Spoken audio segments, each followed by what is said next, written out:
you have a bit of a shift change at the University of Alabama. Everything was crazy, wild, harry-carry. All the players are leaving. These coaches are no good. What has happened? And now, Caleb, there's a different feel in Tuscaloosa. Why? Yes, Alabama has actually very quietly, shall we say, been climbing back up the recruiting trail after getting wrecked in the transfer portal.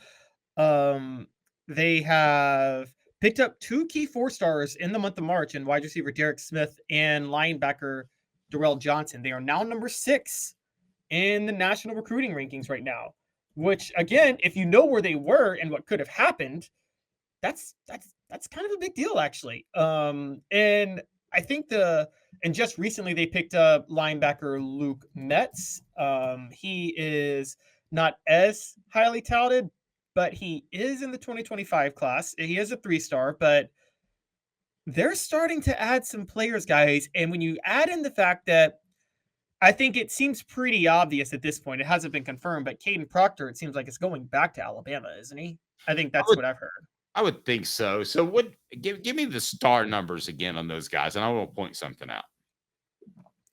Well, Luke Metz is a 3-star, Darrell Johnson is a 4-star, and Derek Smith is a 4-star. And there are some other ones they've gotten this month. Excuse me, I missed a few. I'm sorry. They picked up Antonio Coleman this month, who is also a 4-star. They've picked up Zymair Smith, who is a 3-star. They've picked up Abdul Sanders Jr., who's a 3-star, and I mentioned Metz. So we're talking 1, 2, 3, counting them now, 4, 5, 6. They've got 6 commitments this month, and 4 of them are 4-stars, guys. So they're not dominating what like they were back in the day, but they're not doing too poorly for Kalen DeBoer's first class. Okay, but let me ask you this: where do they rank in the SEC? You said they're up to 6th. So in the SEC, they rank, and I'm going to pull this up now, and this is obviously going to include Texas and Oklahoma, but in the SEC, Dave, they rank. You're going to be shocked by this. They rank 2nd. Yeah, that doesn't shock you. Is Georgia number 1? No, LSU is number 1 in the SEC. Notre Dame's number 1 overall right now. LSU's number 2. Clemson's number 3. Ohio State's number 4, and Penn State is actually number 5. And then Alabama and Auburn are 6 and 7. It's a new poll question, and it's going to be on our YouTube page. Please take advantage of that. And the poll question is this: as far as Kalen DeBoer, does he scare you at Alabama? 3 options, not at all. A bit. He's had success, which should be your answer. And then we have yes, he has Bama behind him. Well, it seems to me that Alabama has gotten their NIL ducks in a row, which that's more than Florida can say, and that's more than was the case just 3 months ago.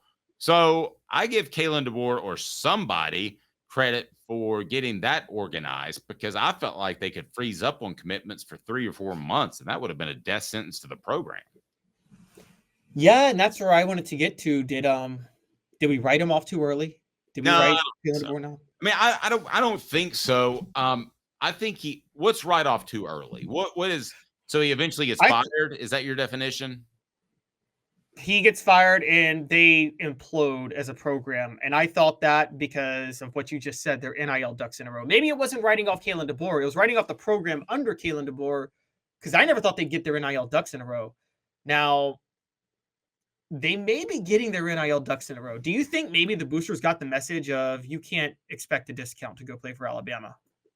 Yeah, and I don't know each individual kid, but here's what I'm being told, Caleb, is that the money that's being thrown around for high school kids is not what we thought it was. I think Nico is like one of the luckiest human beings in the history of man. And I'm not even exaggerating. Because it came out at the perfectly right time. It came out at the perfectly right time, and he got paid just to be a high school player. Nowadays, I think the NIL money is going to go to guys that proven they can play at the college level, whether that be somebody going from Oregon State to Tennessee, which I think we all would agree is a step up, or whether that's somebody going from MTSU to Tennessee. I don't think you're going to dole out $2 million for the next Mater D high school quarterback. I think those days are already over. So wait a minute. Let's back this up for a minute. Do you think with the way this is going, and this is a different topic for another day, but like in 25 years, college football is going to effectively be like a not the whole sport, but like it'll operate like a farm system where the smaller schools recruit the 5-star talent, and then the bigger schools pay them to come transfer from the smaller schools to come play for them. Like if we like, or do you think, or will it be like some schools are the Yankees and the Red Sox that go by talent, and then other schools are and other schools are just they're drafting well and they're identifying talent very well. No, that's very fun to talk about, but you can't do that because if you had your teams out of the South, you just beat the bejesus out of everybody that was out west, right? I mean, if you got Georgia guys that have gone through that program, who's going to be tougher, them or Stanford guys? That is true. You're right. I mean, so you're saying there is a factor of going through the program wherever you're at and practicing against the veterans and the elite players, practicing against those players when you're younger. Does that help you develop? Is what you're saying? Yes, and being taught by them is huge. No, well, being taught by great coaches who you're taught by, I think, is a factor. Yeah, true, but I don't think there's, and I've been wrong on this in the past, but I don't think there's a big difference in coaching at the elite areas versus the lesser areas. I just think the talent is different. I mean, I thought, look, I for a long time, and it turned out he wasn't as good as I thought, but I thought David Shaw was one of the better coaches in college football. But he was, he was winning Pac-12 titles at Stanford regularly. And so I thought that. I just thought he didn't have the talent to ever compete in the SEC. And so I think it kind of depends. Like, is Kirby Smart that much better than the best coach you could think of in the Big Ten right now? Or is he just a good coach who also happens to be in an area where he can load up on talent? Well, to answer your original question, I have not changed my mind at Kalen DeBoer whatsoever. I still think he's going to fail miserably at Alabama. They're up to 6, but just 8 commitments. I know they've got a good handful of 4 stars, but I got to see him do it for longer. I've got to see him be up in the top 2 or 3, and I just don't think that Alabama is going to be able to bounce back anytime soon from what they underwent when a legend retired. It's not going to happen, in my opinion, Caleb. I think with Alabama, you're going to see, and guys, Dave and I talked about this on the phone, so I actually want to say it out loud on the show. I think you're going to see what they would have been early under Rich Rodriguez had they hired Rich Rodriguez. I think that's what they're going to look like. I think that's actually a pretty good comparison because both of these coaches, DeBoer and Rodriguez, were known for their offenses at that time, respectively.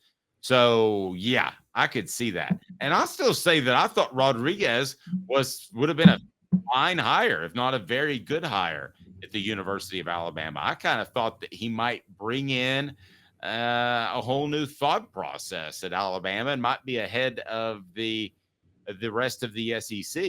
And then I guarantee you what happened is a certain Jimmy Sexton called him Al Moore at Alabama and said, this Nick guy may be interested. And then Rich Rodriguez was cut out, and it wasn't going to happen. Well, no, the opposite happened. Mal had made the offer to Rich, and Jimmy Sexton told Mal Nick was interested. That's what I just said. No, but here's the thing. Mal, because he had such integrity, actually was going to wait for Rich Rodriguez's answer and was probably going to give him the offer if Rodriguez accepted. Rodriguez turned it down. And largely because that?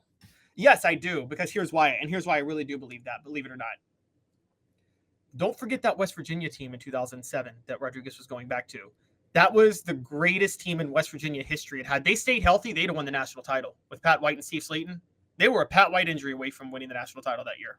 And I think Rodriguez didn't want to walk away from that.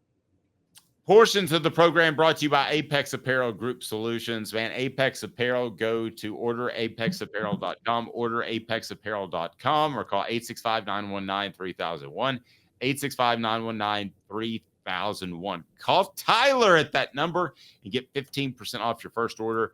That's 15% off of your first order. They are absolutely fantastic. So, you like the Rich Rodriguez hire?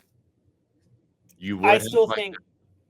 Well, I can't. I want to say it would have worked out, but I can't look past how badly he failed at Michigan.